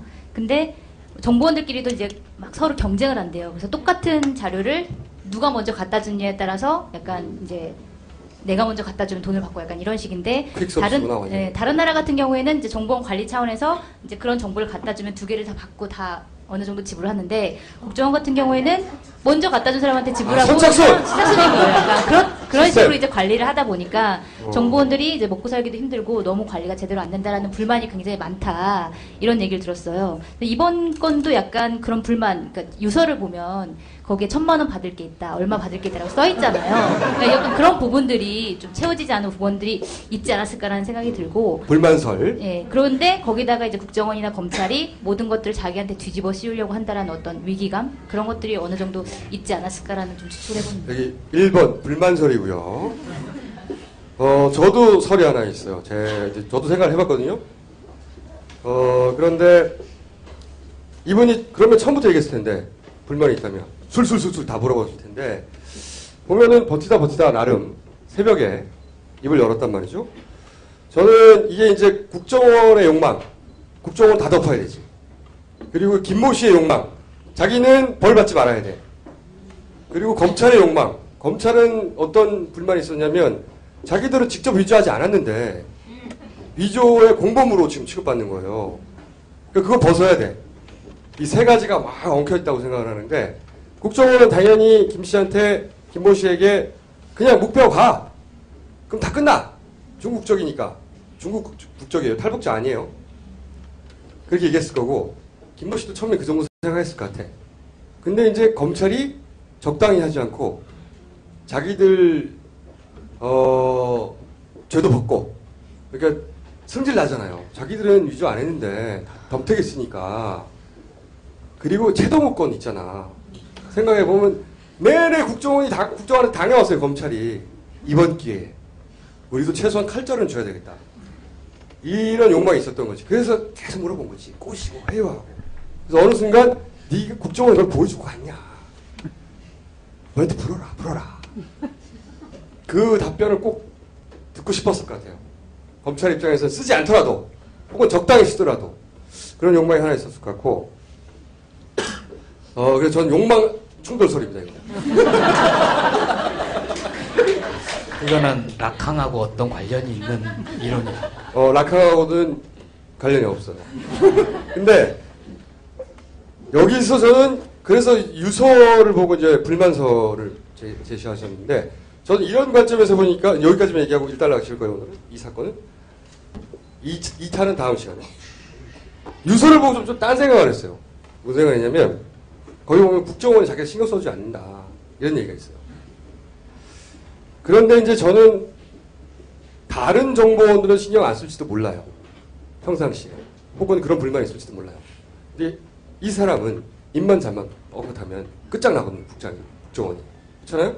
국정원 요원들이 국법법 위반을 하는 거예요, 거꾸로. 증거를 조작했으니까. 국정원이 국법법을 위반하는 거라고. 그리고 이 정도 되면 국정원장도 날아가. 그러니까 신경 안 써줄 리가 없어, 이 사람한테. 적어도 검찰에 손잡고 데려갈 때는 피하고 닫았을 거라고. 그러니까 신경 써주지 않아서라고 하는 불만은 저는 거꾸로 어떻게 생각했냐면, 국정원은 이 사건의 수사에 개입하지 않고 검찰 수사에 성실히 응하고 있습니다. 그러니까 이 사람은 불만까지 있는 거예요. 우리가 신경 써주지 않아서. 그런 국정원 마음이 담긴 거예요. 무슨 얘기인지 아시겠어요? 그러니까 이 서류는 유서를 통해서 말을 한 건 평소 어려운 거는 그렇게 쉽게 얘기하면서 왜 이거는 그렇게 어렵게 얘기해요? 이 유서에서 말을 하는 건 김 씨가 아니라 국정원이라는 거지. 저희 추정은. 우리는 이 사람이 불만을 가질 만큼 사실은 관여하지 않고 있다는 거야.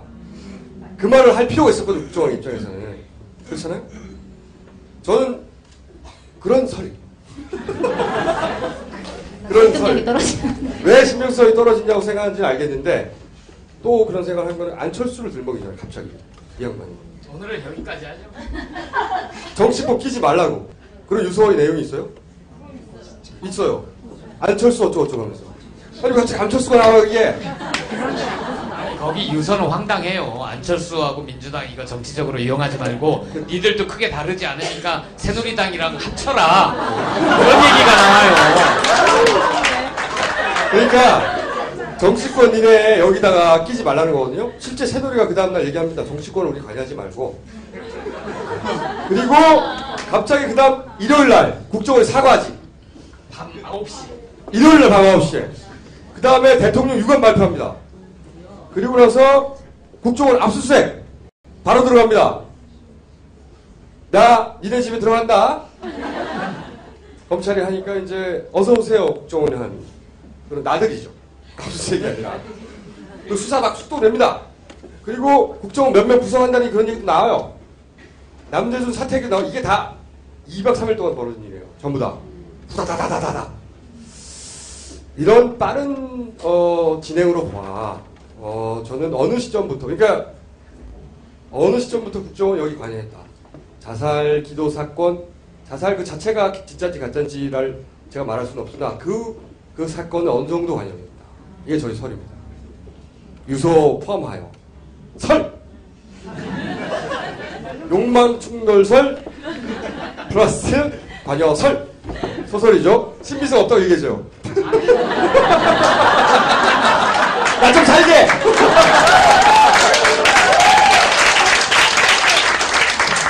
조만간 부를 것 같아요. 설입니다, 판사님 설! 거기에 대해서 아무런 논평을 하지 않았습니다. 자, 오늘 이거 마무리 자, 짓고 우리 여기까지 이해하셨죠? 네. 전체 윤곽이 이렇게 정리를 해줘야 이 사건이 뭔지. 남은 거는 이제 사퇴하냐 마냐. 사퇴 정도에서, 그러니까 국정원장을 사퇴 정도에서 꼬리를 자르냐 마느냐 간보기를 하고 있다. 현재 스코어 여기까지 하고요. 저희가 선대인 수장님을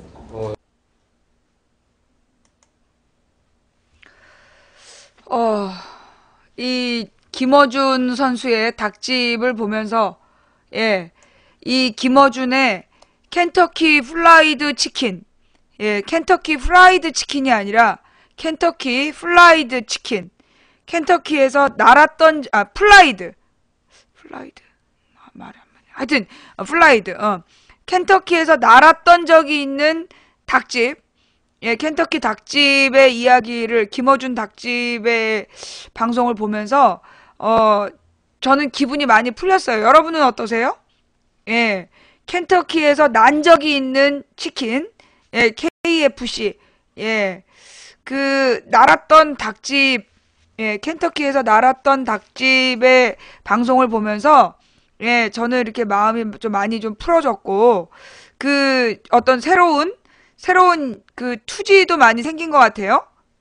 투지도 많이 생겼고, 무엇보다 우리 방 애청자 그 용이나찌님의 죽음을 헛되이 하지 않는 것은 뭐냐 하면, 우리 방 애청자셨고, 우리 방 채팅창에 정말 2010년? 11년부터 저보다 더 많이, 저보다 더 오래 계셨던 우리 용이나찌님의 그 마음을, 우리가 이어가는 방법은 뭐냐 하면, 그 빈자리까지, 그 빈자리까지 우리가 채워서 열심히 싸워야 된다. 그럼 하나님이 옆에서 우리 용이나찌님이 우리들의 투쟁의 마음을 누구보다도 다 잘 전달해 주실 거다. 그런 생각이 들어서요. 우리 그 용이나찌님께 여러분의 좋았던 기억들, 마지막 인사 말씀은 우리 이제 방송국 가서 저기 망치부인의 방송국 게시글로 가서 보시면 시청자 의견란에 제가 이렇게 글을 올려놓은 게 있습니다. 3월 6일 심장마비로 소천하신 애청자 용이나찌님의 명복을 빕니다 라는 글을 올려놓은 게 있습니다. 김한길이 안철수 쪽을 합쳐서 신당을 만든다네요. 이건 민주당의 다른 사람들의 의견을 들어봐야겠네요.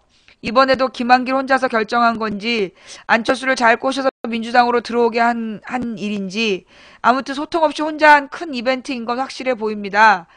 아니면 그냥 혼자 맘대로 했다가 민주당 다른 측과 싸우고 자기 패들 데리고 당 찢어 나가서 안철수 당으로 따로 합치려나 이라는 위글은 우리방 애청자하셨던 용이나찌님께서 3월 2일 우리 방송국 방명록에 남기신 마지막 흔적이었습니다.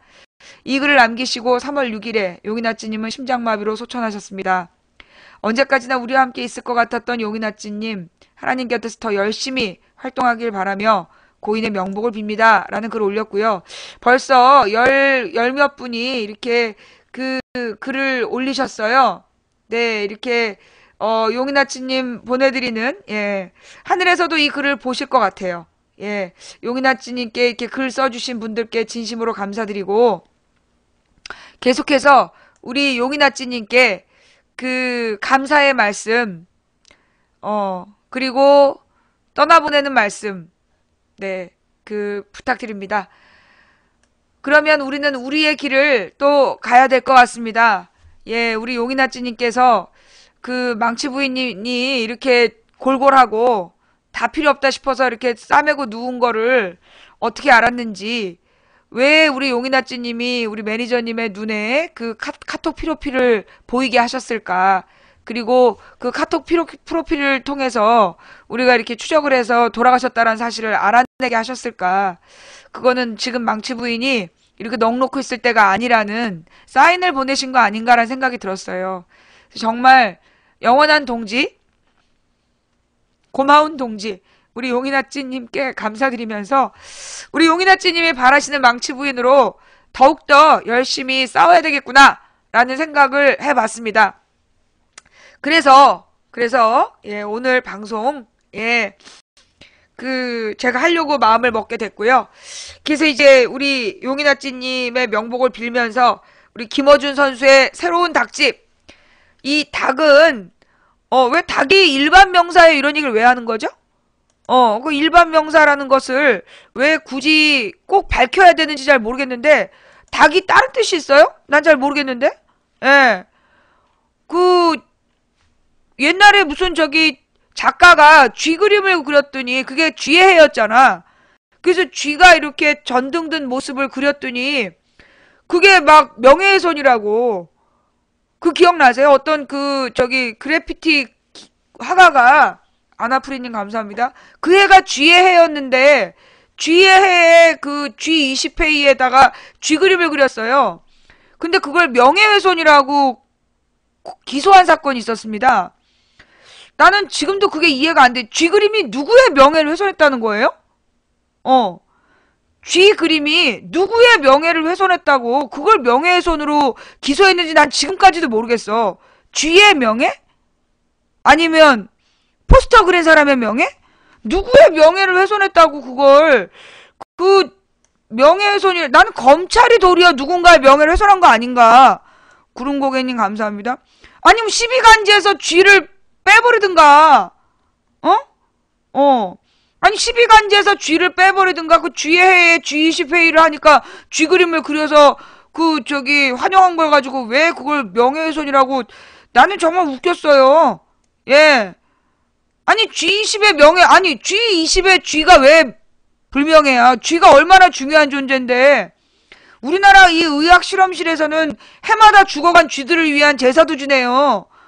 그 쥐들이 정말 사람들에게 유전자와 비슷하다는 이유로 쥐가 많은 이 실험 대상이 되잖아요. 아니, 쥐라는 동물 전체가 그러면 뭐 나쁜 거야? 정말 웃기는 거 아니야. 아니, 그러면 누구야? 디즈니는 어쩔 건데? 디즈니의 미키마우스는 그러면 디즈니나 미키마우스는 그러면 G20하고 이렇게 같이 있으면 절대로 안 되는 거야? 어? 아, 그러면 디즈니네 쥐는 쥐가 아니라 곰이야? 뭐 웃기고 앉아있어 진짜. 톰과 제리는 어쩔 거야? 아니 쥐 그림이 무슨 누구의 명예를 훼손했다고 지랄이냐고. 나는 지금도 잘 모르겠어. 도대체 쥐인식 포스터에 쥐 그림 그린 게 누구의 명예를 훼손했다고 기소하고 지랄한 건지. 아니 김어준이 닭집 차리고 싶다는데 닭을 계속 사 먹다가, 아니 우리 딸도 자꾸만 그 호식이 2마리 치킨에 간장 치킨에 환장을 해가지고 닭값이 요즘에 그냥 내 월급 용돈의 절반이야. 나도 사실 닭에다 어떻게 이 간장 치킨 어떻게 하는지 알고 싶어. 그래서 우리 집에 나도 튀겨 먹고 싶은 사람이야. 근데 내가 튀겨주면 애가 안 먹으니까 내가 어쩔 수 없이 그 닭을 시켜 먹는데, 아니 김어준이 닭을 튀겼다는데 왜 그걸 굳이 막 해명해야 되는지 난 이해가 안 돼. 닭을 튀긴다. 누구 명예훼손인데? 님들은 알아? 난 잘 모르겠어요. 하여튼 김어준이 닭을 튀기기 시작했다. 예, 김어준의 닭집 KFC, 김어준의 KFC 검색하시면 나옵니다. 그 보니까 아주 그 출연진들도 화려한 것 같고요. 아유, 뭐 우리 망치부인 방송은 그 범접도 못해. 거기는 여기자가 이쁘니까 거기 앉아있겠지 싶고, 나도 김어준 선수 옆에 앉아서 방송 한번 해보는 게 소원이다. 그런 생각이 정말 드는데, 좌우지간 김어준의 KFC 가라앉은 시사계에 새로운 그 돌풍을 일으켜주길 바랍니다.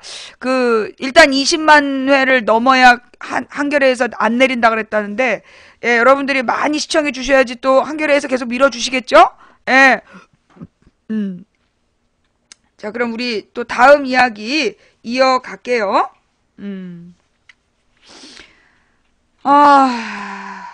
다음 이야기는 우리가 이제 조금 아까 들었던 내용, 국가정보원,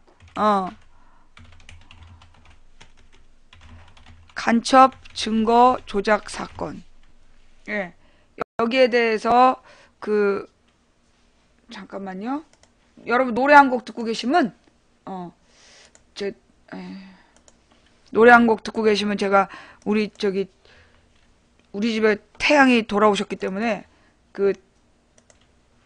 잠깐 또 얘기도 하고 올게요. 예.